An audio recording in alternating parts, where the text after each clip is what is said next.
Hello, everyone. Welcome back to the Harvesting Justice podcast brought to you by Pro-Life San Francisco, the pro-life organization that is working to create a culture of life in the Bay Area of California. I am the executive director, Melanie Salazar, and I'm joined by my colleague. Welcome, Robert.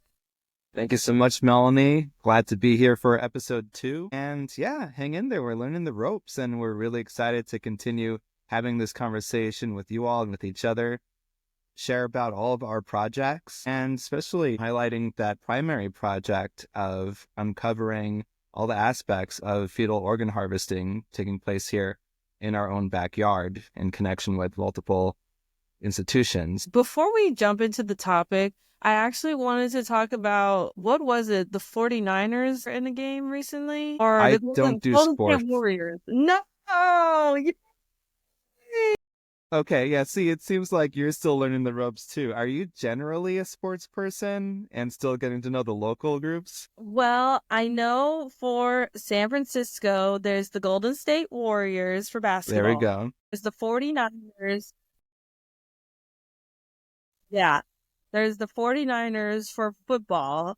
And the only reason why I watched the Super Bowl last year was because the 49ers were playing. So I was like, I can't Mm, not watch the Super Bowl. Like, I right. live in 49er territory. And I was so disappointed last year when the 49ers lost, because I was rooting for them, like, go Niners. And I know that in recent times that with basketball, the Golden State Warriors have been playing, and I know there was a recent game. I don't think they're doing well. I don't know. I don't really keep up as like I'm not like Okay, now I know. We need to bring our board member John on board because he is a sports fiend. He'll oh, balance this out. Like the that's vibe needs true. to be definitely balanced out here. I just wanted to talk about like local happenings, what's happening in culture. Fun fact, at our support raising dinner last year, John, our board member, was our MC, and the entire evening he was giving us score updates of the football game that was happening of the Yeah. Niners versus, I Yeah. guess, the Cowboys, I think. It Well, was, I would say, yeah, yeah, at least 75% of the crowd want to know that information. And I'm glad we were able to provide it to them through John. yeah. So that's latest on sports, but what do we want to talk about apart from local San Francisco team sports?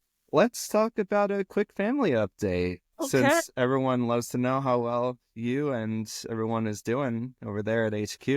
Sure. Well, my son is now 9 months and his first tooth just popped. Oh my So gosh. yeah, so now he has a tooth and he's starting to stand. And well, he can stand if he's like leaning on something. Homeboy can crawl. Like, he will follow me into rooms now. Him crawling has changed the game. Like, he's Yeah. not immobile, like, baby that stays in one place. So now we have this fence around our bed so that he has to Ah, roam in here and don't fall off and don't touch other stuff. So that's an update from HQ.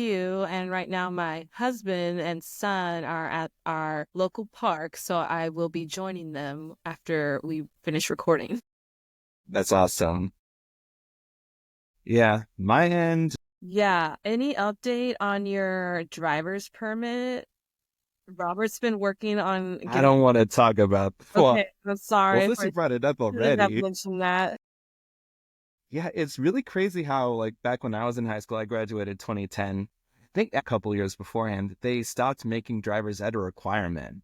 Like, it was a required class to pass to get your diploma, but then they removed that requirement. I needed to repeat an English class, didn't have any time in the, school schedule to do it, to take driver's ed. And as a natural procrastinator, I kept putting it off. And of course, what out of the way opportunities is a procrastinator gonna make for themselves to go get driver's training, like and also I'm the sort of tester who feels like I need to over prepare. And I think this kind of relates to a lot of the research and posting that That we sounds do. like you. Yeah, it's like I want to over research, be extremely clear on all the details before I go forward and, whatever it is, like, finally taking the test or publishing some new information. I take too long on things sometimes. So, yeah, this is the third time I got my permit, just, back around New Year's Eve. And this time I'm finally going to do the behind the wheel tests because signing up for driver's school, that'll cost a little bit of money, but I'm going to spring for that. The family is going to help out and get me all the preparation that I feel I want to have. So that way I can go forward with the actual behind the wheel test and be Nice. able to help out in so many ways, both with pro-life Yeah. SF, with, driving family around. I don't need to stay the passenger prince forever. So will you be able to help on our drive up to Sacramento for the California March for Life? Will you get Phew, your license? don't know. I'll definitely help with, since you or Jerry would be in the passenger seat next to me, can grab the wheel if I do anything wrong. But yeah, I'll definitely utilize my permit to help with the drive up. And yeah, perfect reminder, everybody, if you don't know about the State House March for Life in California, right at the Sacramento State Capitol, come along. It's on the last day of March. It's March 31st, a Monday. Is that right? Yes, correct. Yeah, and all the happenings start at 10 a.m. Be there. And if you can't come as early as 10, show up at noon and you'll be good. You'll hear all the speeches from all their highlighted speakers and be able to do the lap around the Capitol building, which will be amazing. Come say hi to us. We will have a table and we will be giving away some cool pro-life stickers, pro-life merch. One of the stickers says "Hello Pro-Life," and all the Californians love that one. We have another sticker that says "California babies have a right to life," and that was another really popular sticker. So come get your free stickers at our table. Free posters too. You could use the posters as a sign if you don't have your own to bring at the march. So that'll be awesome too. Yeah, we'll have our own little posters that are larger versions of the stickers I just described. And don't throw your posters away. Hang them in your room, put them on your window for your neighbors to see. Put them on your door for your neighbors to also see. And save Well, it for your next pro-life event, yes. whether it's a month, a week, a year from the time you bring your poster back home. It will be useful. You can bring it to it, it'll fit in multiple contexts for sure. Totally. Yeah. So, Melanie, did you want to go forward and introduce our topic for today? Yes. Let's just dive in. Whoa. Is that like a Hannah Montana transition? No. Whoa, whoa. Yeah. So today we're talking about public records requests. And Robert is the brain, the man, the myth, the legend, the chill guy who has uncovered so much of the atrocities that are happening at UCSF with fetal organ harvesting.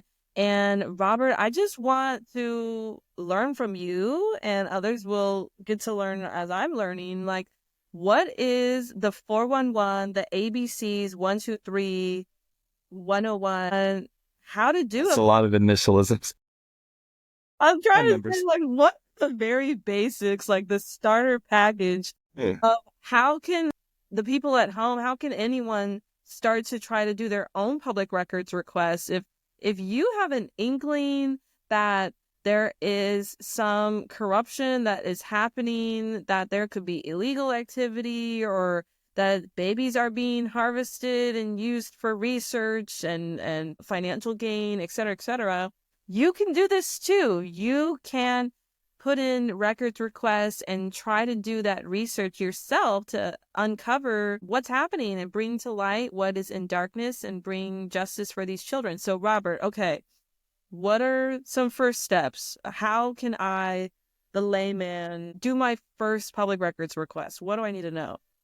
All right. First off, you want to know which law that you're utilizing, because when it comes to government institutions within California, What's utilized is called the California Public Records Act. I'm going to share my screen here.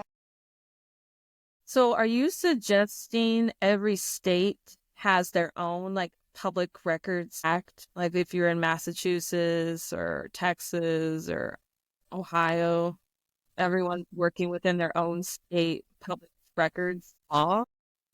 Yes.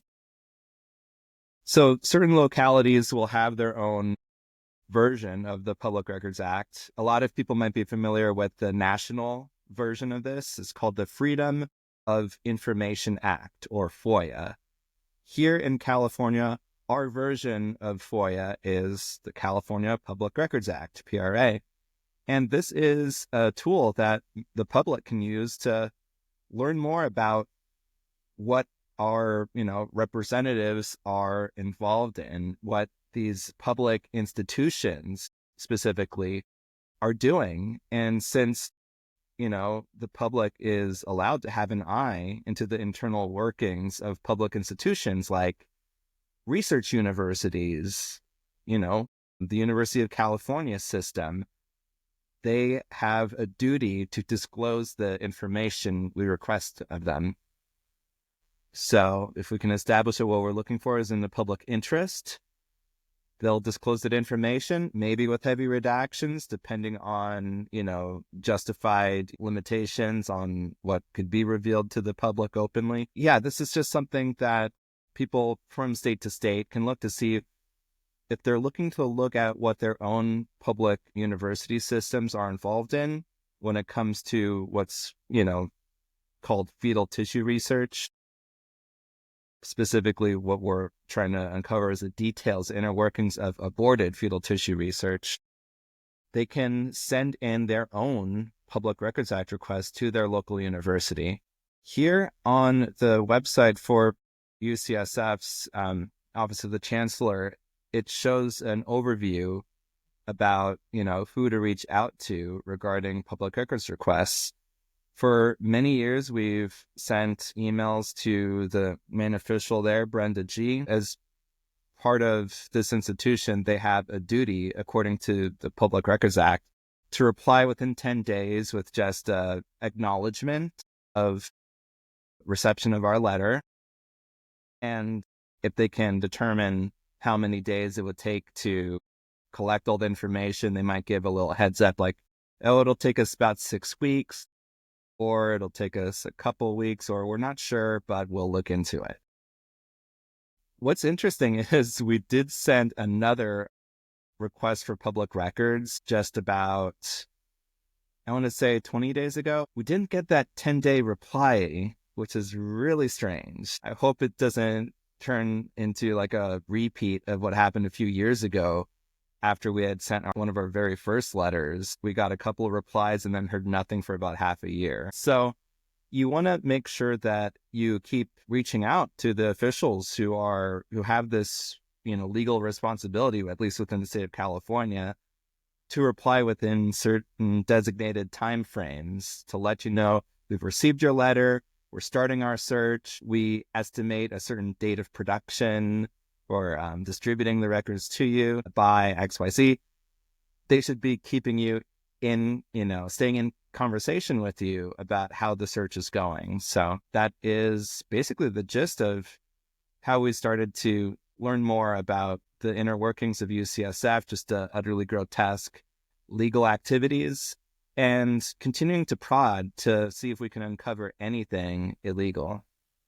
Okay, so if I am a concerned member of the public in Illinois, and I think at the University of Fergalicious in Illinois, I am aware that they do abortions, and I'm wanting to find out, are they also doing fetal research, fetal organ harvesting there? So I would go to University of Fergalicious, and what would I do? What would I Google to, like, I would say University Fergalicious of Illinois public records. Like, I would just Google that in the search bar, and then some type of page would pop up telling me how to, like, who to contact, or here's the link. Exactly.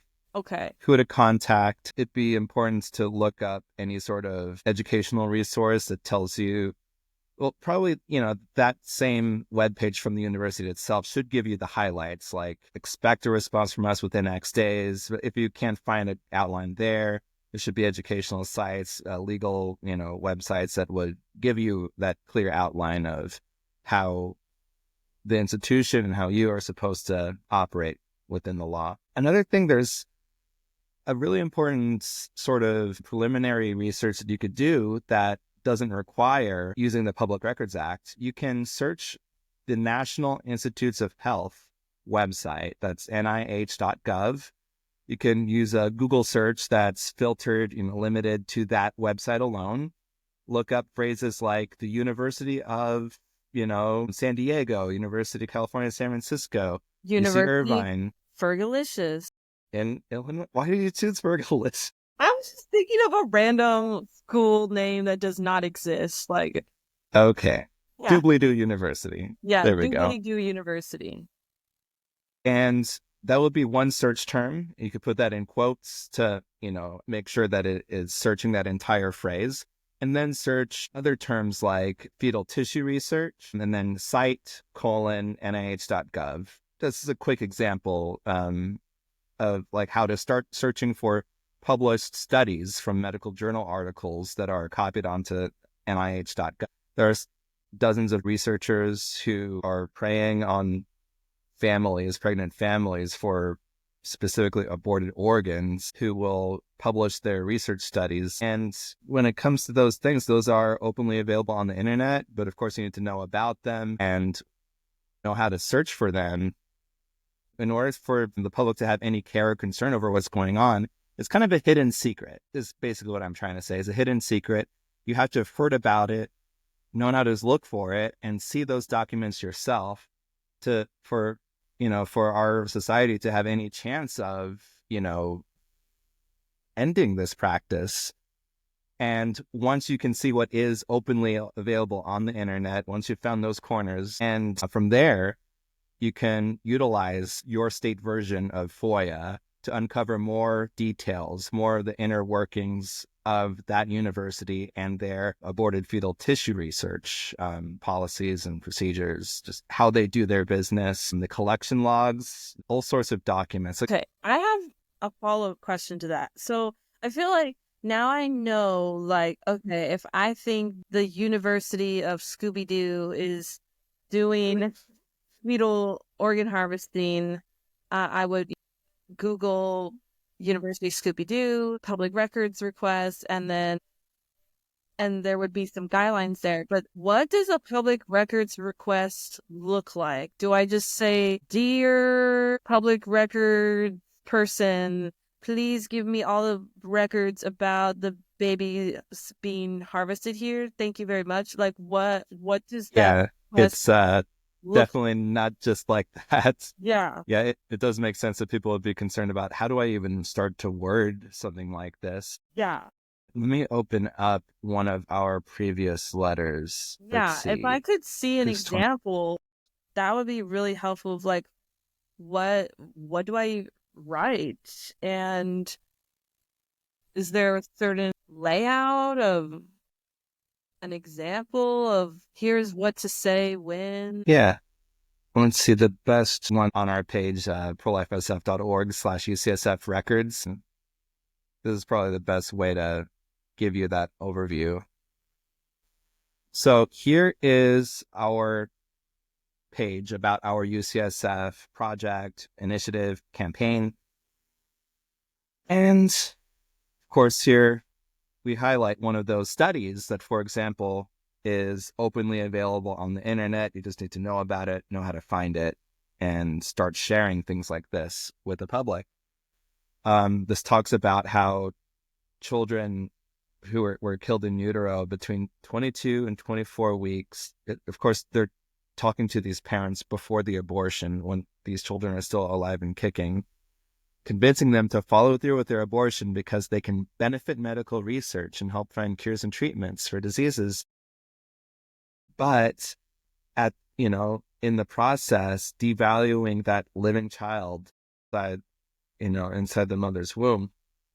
And here we see in just really sanitized, really, void of any care or concern, this language saying that human fetal salivary glands were harvested from postmortem fetuses obtained from elective legal abortions. We have seen right here the consent forms that we've uncovered through our public records requests, and I'll get to how the outline of the request should look like just after this.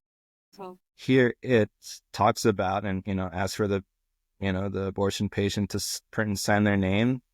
They have to acknowledge that they've signed the consent form for an abortion procedure and have been told that whatever you decide about tissue donation, it won't affect how your abortion is going to be done. So this right here shows us the abortion hasn't happened yet. It's still in the future. The doctors, by law, they're not supposed to benefit in any way from their decision on whether to donate specimens or not.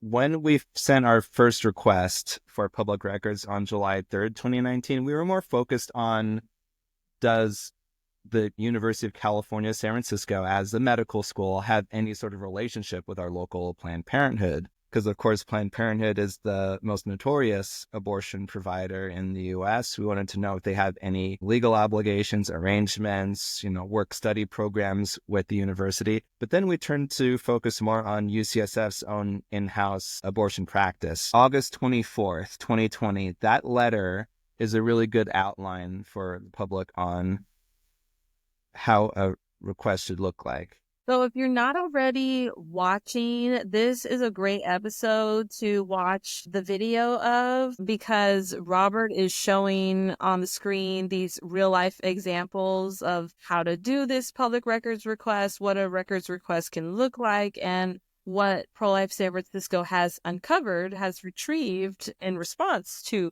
the records request. This was written by a lawyer that assisted us pro bono. His name was Craig. Amazing work. Helped us a lot in order to really better structure our request.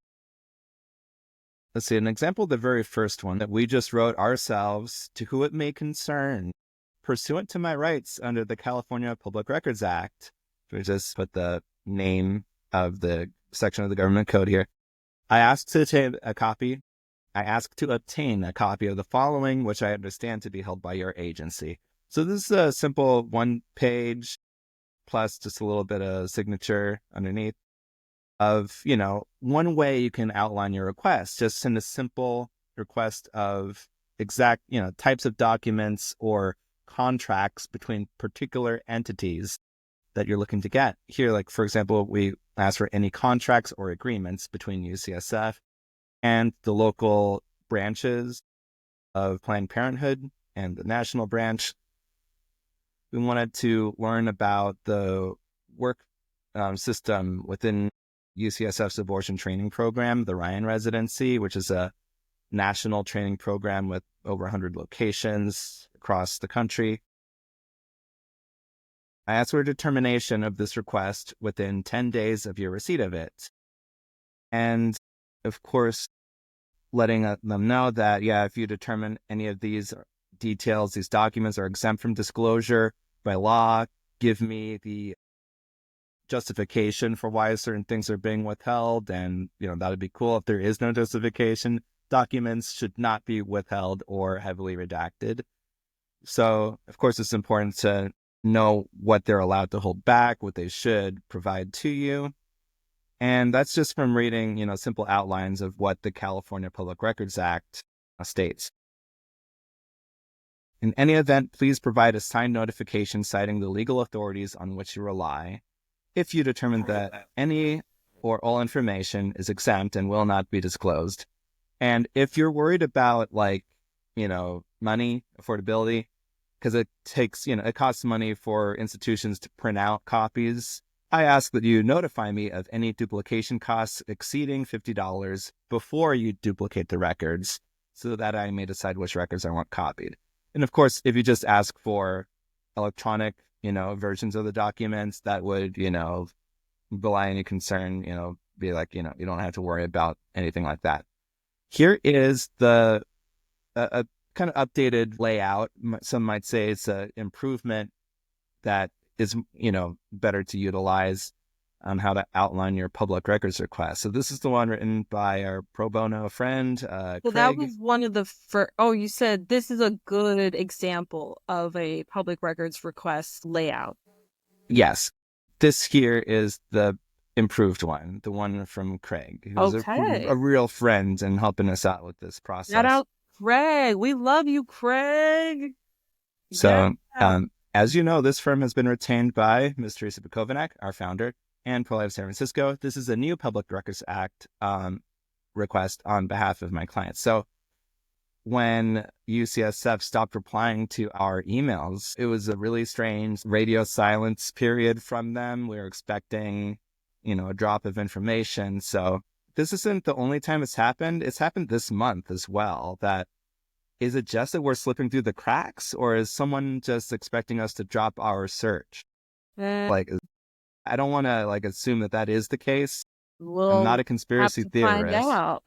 I'm not Right. superstitious. I'm just a little stitious. Right. Yeah. So it's important, as long as we continue to step in and assert our rights to, receive this documentation, this correspondence, or if you feel like having a lawyer at your back will assist a quick reply from whatever institution you're reaching out to, that, one or both of those things will help. Yeah, definitely when Craig sent in this letter on our behalf, they replied pretty quickly. Let's see. Pursuant to the California Public Records Act, Pro-Life SF and Teresa respectfully request to inspect all public records in the possession or control of UCSF for the following. So here's just a quick outline how you can detail your records requests. Human fetal tissue procurement logs. Procurement is another word for collection. Human fetal tissue procurement logs and transportation logs between the following senders and the following recipients, UCSF personnel. This really helps the universities when you can detail which offices, which officials, which specific staff members by name, public figures that should be called upon to divulge this information. So the Women's Options Center, Advanced Bioscience Resources, that was another source of aborted body parts that the UCSF laboratories were utilizing. We also listed some scientists whose work was published online, and also asking for emails, texts, memos from different offices regarding the procurement of human fetal tissue. The more vague that you are in terms of where in UCSF would these documents exist, the more difficult it will be for them to find it. So you do want to be clear on where this information would be housed within the institution. Here's another example. Any and all communications between UCSF and Desert Star Institute for Family Planning. In the hidden camera videos recorded by pro-life activist David Daleiden, he had a conversation with a former Planned Parenthood independent abortion provider named Deshawn Taylor. And in that conversation, she was asked, what about the scenario where a fetus is delivered out and there are signs of life? And she said the very concerning, very chilling statement, well, you have to pay attention to who's in the room. And because of that, it gives weight to the concern over illegal activity happening in supposedly respected, prestigious healthcare institutions. So we did want to know if UCSF had any sort of professional relationship with Deshawn Taylor or her abortion practice, Desert Star. And we did receive documents that showed that there is or has been recently a working relationship between the institutions, which just goes to show that if well-respected public institution like UCSF is working with a person like that who's highly suspect, could be by some measure another Gosnell in the country. You just don't know what's happening behind closed doors. And this just shows how important it is to try to do our own investigation and, you know, hopefully get enough documents to be able to divulge to authorities so that they can take up an investigation of their own. There is the important phrase here that Craig highlighted: UCSF's response to our requests are due within 10 days. That response or acknowledgement that, yes, we received the letter, we're going to start the searching process. Don't know how long it'll take, or it'll take 6 weeks. That's this highlighting that we know exactly what the institution is obligated to do at this point. So I hope that's helpful. All of these documents exist on our UCSF records webpage. So from prolifesf.org/UCSF, scroll down a little bit, click the button that says View Public Records, and that will bring you to this page. And we list out everything down here. Great. So to try to summarize what I have learned from you is step 1, find the public records page on the public university's website that'll hopefully give you a rundown on who to contact, what button to press, and then look at our prolifesf.org UCSF page for examples on a layout of how to physically write the public records request, and to be as specific as you can be to make the person's job easier, and hopefully to hear back soon, to not be vague in any language of what information you're wanting from what department or from what employees, and then wait patiently to uncover the... Waiting patiently is very important. Yeah, so I think that's everything I understood from what you shared. And when you're patient, you'll receive documents like this. This was one of the documents that they sent to us under, and they give a code number for a specific Public Records Act request. So PRA number 020-107. This is one of the records that was released for us. This is from the Women's Option Center at one of the UCSF training hospitals, San Francisco General Hospital. This is a tissue log, and this detailed exactly the dates and types of fetal organs they collected from the abortion center: brain, liver, placenta, ovaries, uterus. Not the mom's ovaries, not the mom's uterus, the baby's ovaries, the baby's uterus. Internal and external genitalia, placenta, liver, legs, heart, lung, legs, top of head. Brain. I can't wrap my mind around this. Gosh. And this was obtained here within an abortion center in San Francisco, one of our public universities, a governmental institution that receives taxpayer dollars. I know it's a phrase that a lot of people just hear all the time, but if you just think about it, why should an institution that commits violence be receiving public support, forced public support? A better way to state it is any place that's receiving public support can no longer be allowed to do things like this. So last thing I want to say is it's pretty gruesome uncovering what Robert, the work of Pro-Life San Francisco, has uncovered. Like that log we just looked at, that Robert just described, disgusting, right? What need does anyone have for harvesting a little baby girl's ovaries and uterus? This is just so sad. What I want to leave everyone with is to take heart. I know sometimes it feels like, we are up against a Goliath, and in some ways, yeah, it does feel like that. Almost like UCSF is our Goliath. But have hope and stay strong, knowing that we are on the side of truth.